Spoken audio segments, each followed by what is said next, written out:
Assalamualaikum warahmatullahi wabarakatuh. Halo sobat, kembali lagi bersama saya. Apa kabar buat sobat semua? Semoga sobat selalu dalam keadaan sehat, walafiat, dan dimudahkan segala urusan dan rezekinya. Amin.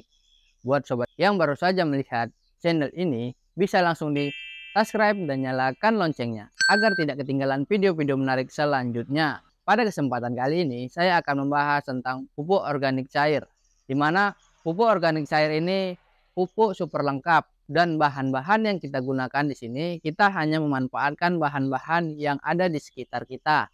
Dan bahan yang saya gunakan kali ini dari bahan atau limbah yang terbuang di pasar dan saya manfaatkan untuk pembuatan pupuk organik cair ini. Jadi di sini ada beberapa buah atau limbah dari pasar yang sudah dibuang atau busuk, kita ambil lalu kita manfaatkan untuk pembuatan pupuk organik cair ini. Di sini ada beberapa bahan yang akan kita gunakan. Pupuk yang akan kita buat ini itu pupuk super, mana dari komposisinya ini super lengkap dari berbagai macam bahan yang kita gunakan. Bahan yang pertama kita gunakan di sini ada pepaya. Dari bahan yang kita gunakan kali ini yaitu bahan-bahan yang kita ambil atau kita dapatkan di pasar yang sudah busuk. Jadi tentunya kita pembuatan pupuk organik cair ini pemanfaatan limbah-limbah yang ada sekitar kita. Timbang dibuang, ini masih banyak manfaatnya atau bisa kita manfaatkan juga. Jadi saya kumpulkan lalu saya blender. Beberapa buah yang saya ambil dari pasar ini sudah busuk. Ini saya lakukan pemblenderan atau bisa melakukan pencacahan. Saya lakukan pemblenderan agar proses fermentasi juga lebih cepat dan sari-sari dari buah-buahan ini lebih gampang tercampur. Di sini ada pepaya. Selanjutnya di sini ada nanas. Nanas yang kita gunakan juga nanas yang sudah terbuang atau sudah busuk di pasaran. Kita ambil atau kita kumpulkan lalu kita blender. Di sini ada pisang. Ini ada daun kelor. Daun kelor yang kita blender juga. Jadi semua bahan-bahan di sini telah kita blender atau kita haluskan untuk mempermudah saat proses fermentasi dan pencampuran. Dan di sini ada susu. Susu yang kita gunakan di sini itu susu yang sudah expired. Jadi kita manfaatkan juga untuk campuran pupuk organik cair ini, dimana kita ketahui kandungan pada susu sudah banyak sekali manfaatnya. Jadi sobat, dari beberapa bahan ini yang sudah saya blender ini atau sudah saya haluskan, semua ini dari bahan-bahan yang sudah terbuang atau tidak layak pakai atau yang sudah busuk. Itulah yang kita manfaatkan, kita hancurkan atau blender dan kita buat pupuk organik cairnya. Dan di sini ada air leri yang saya kumpulkan dan ini ada air kelapa. Jadi memang pupuk organik yang akan kita buat ini super lengkap. Tentunya dari kandungan hara makro, mikro, JPT, dan kandungan-kandungan lainnya yang bisa membuat tanaman kita menjadi subur. Jadi sobat, langsung saja kita ke proses pembuatannya. Pertama kita siapkan wadah untuk tempat mencampur semua bahannya. Dan bahan-bahan yang kita gunakan sebelumnya sudah saya jelaskan. Kita langsung ke tahapan proses pembuatannya. Bahan yang pertama di sini ada pepaya. Untuk pepaya yang telah saya blender atau telah dilarutkan, bisa kita tuangkan ke dalam wadah ini. Kita bisa menggunakan semuanya, karena di sini kita akan sekalian membuat saja ya sobat.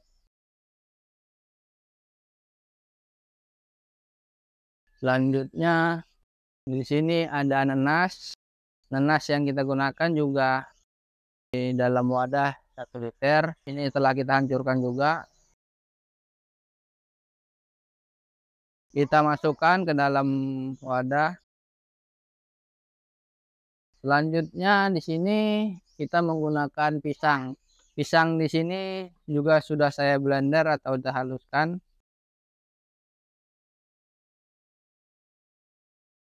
Kita masukkan ke dalam wadah.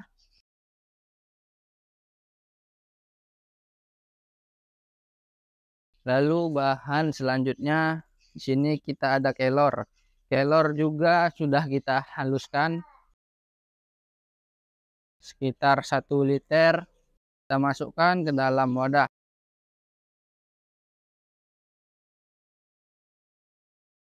Lalu kita di sini ada susu bubuk yang telah expired. Kita larutkan. Bisa gunakan susu sapi, susu kambing. Sekitar 100 sampai 200 ml. Kita di sini ada air kelapa. Kelapa di sini kita gunakan sebagai larutan atau bahan yang kita ketahui kandungan di dalamnya sangat banyak JPT dan kandungan mineral dan mineral lainnya. Kita campurkan air kelapa ini sebanyak 3 sampai 4 liter. Lalu di sini saya juga telah menyediakan air leri. Untuk air leri yang kita gunakan di sini juga sekitar 3 liter. Tinggal kita campur. Kita masukkan semua ke dalam wadah yang telah kita siapkan. Setelah semua bahan dimasukkan, tidak lupa kita juga memasukkan mikroorganisme atau mol sebagai sumber bakteri atau mikroorganisme yang nantinya akan melakukan proses fermentasi. Bisa campurkan mol ataupun E4. Di sini saya menggunakan mol. Kita gunakan mol ini sekitar 400 sampai 500 ml. Selanjutnya di sini saya juga menambahkan molasses. Molasses ini kita gunakan sekitar 200 ml. Jika sobat tidak memiliki molasses, bisa menggantikannya dengan gula merah ataupun gula putih. Setelah kita masukkan semua bahan, lalu kita aduk sampai semua tercampur secara merata dan pastikan bahan seperti molasses tadi telah larut. Jika sudah kita campur semua bahan, selanjutnya larutan ini bisa kita simpan atau kita lakukan fermentasi. Nah sobat, proses pembuatan pupuk organik cair kita telah selesai dan kita telah menyiapkan atau mencampur semua bahan ke dalam satu wadah ini. Setelah kita campurkan ke dalam wadah ini, proses selanjutnya kita lakukan fermentasi selama 14 sampai 21 hari. Jadi sobat, racikan dalam wadah ini bisa kita masukkan ke dalam galon atau drigen untuk kita lakukan proses fermentasi. Kita lakukan penutupan dan kita simpan ke tempat yang tidak terkena sinar matahari langsung dan jauh dari jangkauan anak-anak. Jadi setelah kita masukkan ke dalam wadah galon ataupun drigen, proses fermentasinya 14 sampai 21 hari kita diamkan. Bisa kita lakukan pengecekan atau pengendoran tutup botol atau drigen agar gas atau proses fermentasinya di dalam drigen atau botol itu tidak mengakibatkan botol itu menjadi meledak. Kita bisa melakukan pembukaan botol atau sobat bisa membuat saluran selang ke dalam botol yang untuk mengeluarkan gas dari drigen atau galon yang sobat lakukan penyimpanan atau proses fermentasinya.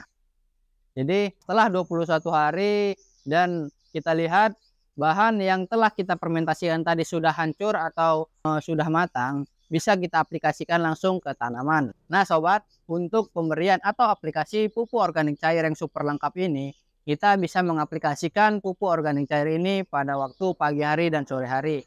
Dan sobat bisa mengaplikasikannya jika ingin aplikasi pada pagi hari, bisa diaplikasikan pukul 7 sampai pukul 10.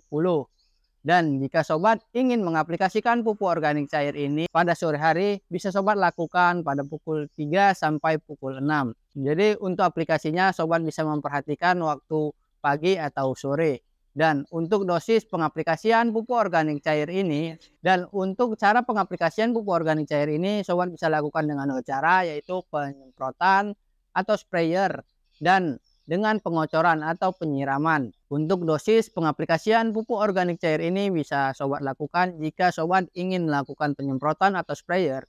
Bisa sobat cairkan pupuk organik cair ini 10 sampai 15 ml per liter air. Lalu bisa sobat aplikasikan ke tanaman yang ingin disemprotkan atau di sprayer. Dan jika sobat ingin melakukan pengaplikasian pupuk ini dengan cara penyiraman atau pengocoran, bisa sobat larutkan pupuk organik cair ini sekitar 20 ml per liter air. Lalu bisa kita aplikasikan ke tanaman dengan cara pengocoran atau siram di sekitaran perakaran yang akan kita aplikasikan pupuk organik cair ini. Nah sobat, Setelah kita mengetahui dosisnya, kita juga harus mengetahui interval pengaplikasian pupuk organik cair ini. Untuk interval pengaplikasian pupuk organik cair ini, sobat bisa melakukan 1 minggu sekali. Kita tidak boleh melakukan atau mengaplikasikan pupuk organik cair ini terlalu sering. Dikarenakan ketika kita terlalu sering mengaplikasikan pupuk organik cair ini, itu bisa berdampak negatif pada tanaman kita, di mana tanah pada tanaman kita bisa menjadi asam karena pemberian pupuk organik cair yang berlebihan. Dan ketika tanah kita sudah menjadi asam, hara yang kita berikan atau unsur-unsur pupuk yang kita berikan ke tanaman tidak dapat terserap oleh tanaman. Nah sobat, setelah kita mengetahui waktu, interval, dan dosis pengaplikasiannya, pupuk organik cair ini sangat gampang kita lakukan atau kita buat. Karena bahan-bahannya juga kita temukan dari sekitaran kita. Dan tentunya ini saja saya dapat dari pasar yang memanfaatkan bahan-bahan yang sudah busuk atau tidak digunakan, memang dibuang, kita manfaatkan untuk pembuatan pupuk organik cair yang bisa kita aplikasikan ke tanaman kita. Pupuk organik cair super lengkap ini tentunya banyak sekali manfaat untuk tanaman kita ketika kita bisa menerapkan dan menjaga konsistensi pengaplikasiannya. Memang pupuk ini pupuk super lengkap yang kita buat, bisa kita aplikasikan pada tanaman yang memasuki fase vegetatif maupun generatif. Mulai sekarang kita harus menjadi petani yang cerdas, kreatif, juga mandiri, karena kita bisa memenuhi atau membuat pupuk organik atau kebutuhan produksi kita untuk budidaya. Dan tentunya ini bisa menghemat kos produksi kita, dimana kita ketahui pupuk yang ada di pasaran sekarang harganya sangat tinggi atau mahal. Jadi dengan membuat pupuk organik cair ini tentunya bisa memangkas atau mengurangi kos produksi kita. Nah sobat, sekian yang bisa saya sampaikan. Jangan lupa dukung terus channel ini dengan cara subscribe, like, komen, dan share sebanyak-banyaknya agar channel ini terus berkembang. Dan tentunya dengan sobat share sebanyak-banyaknya video ini bisa dilihat sama teman-teman atau sobat petani lainnya agar kita sama-sama mendapatkan manfaatnya. Saya akhiri, assalamualaikum warahmatullahi wabarakatuh, salam tani.